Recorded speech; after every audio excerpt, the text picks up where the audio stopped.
It's Christmas Eve. We made it week one tomorrow. I used to write an injury impact article for the Ballers every week, and now I'm just incorporating that analysis into my cash and GPP picks.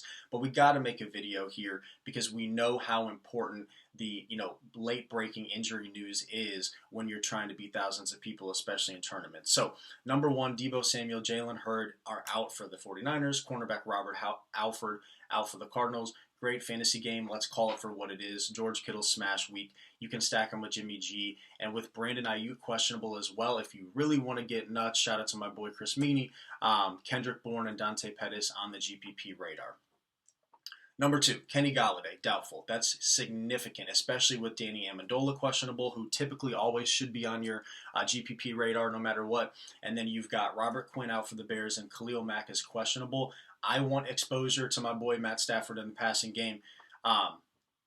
Marvin Jones is kind of chalky. He's a solid cash play, but I like TJ Hawkinson in tournaments. Cheaper than Kittle, much cheaper.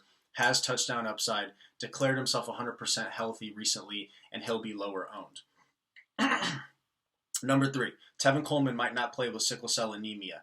So if that happens, Raheem Mostert upside jumps up. Jerick McKinnon on the radar a little bit. Number four, Hollywood Brown. The Browns secondary is completely decimated. I'm not as into Hollywood Brown as others in the community, but he obviously has spike week potential. He's that type of player. This is a spike week. And you also have Mac Wilson, the Browns linebacker, out, and the Browns rushing defense is one of the worst in the league. So Mark Ingram, Gus Edwards, J.K. Dobbins, Lamar Jackson, all of them are in play, specifically Ingram and J.K. Dobbins.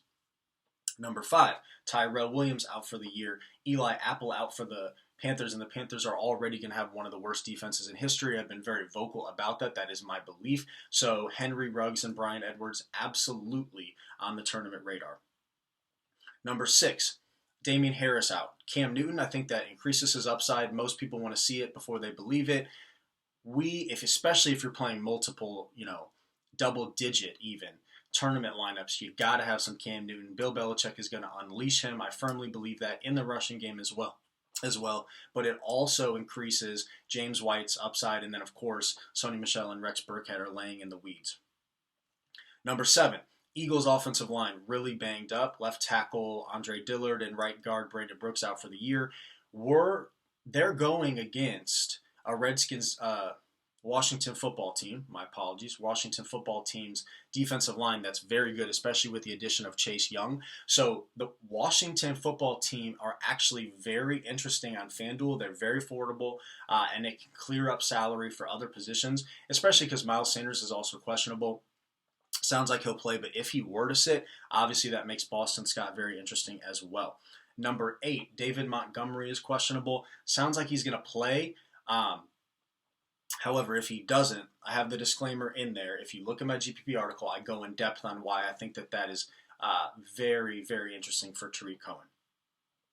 Number nine, Mike Evans. You might say, why is he not listed higher? Honestly, I think this game's going to be lower scoring than some believe, and I can't just pick one guy that I think that this really elevates. Obviously, it would be Godwin, but you have both the tight ends who I think are interesting, especially with touchdown upside, Gronk and O.J. Howard. I think that it probably elevates all of the running backs a little bit. And then, of course, if you want to get nuts, shout out to Chris Meaney, you've got Scotty Miller and you've got Justin Watson as well. But honestly, not really feeling any of those plays unless I'm making a ton of lineups, which I'm probably not. I'm probably not going to have any exposure.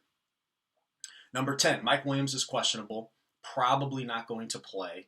And then on the same team, the Chargers' offensive line is completely banged up. So it's kind of hard to figure out what we want to do here. Eckler obviously is interesting. Is he going to see as many targets as he did with Phillip Rivers from Tyrod? No. That makes Keenan Allen interesting because obviously Mike Williams, Keenan Allen, Hunter Henry, and Austin Eckler are really the four guys for the Chargers. So if you take one of those guys out, that elevates all of the other three.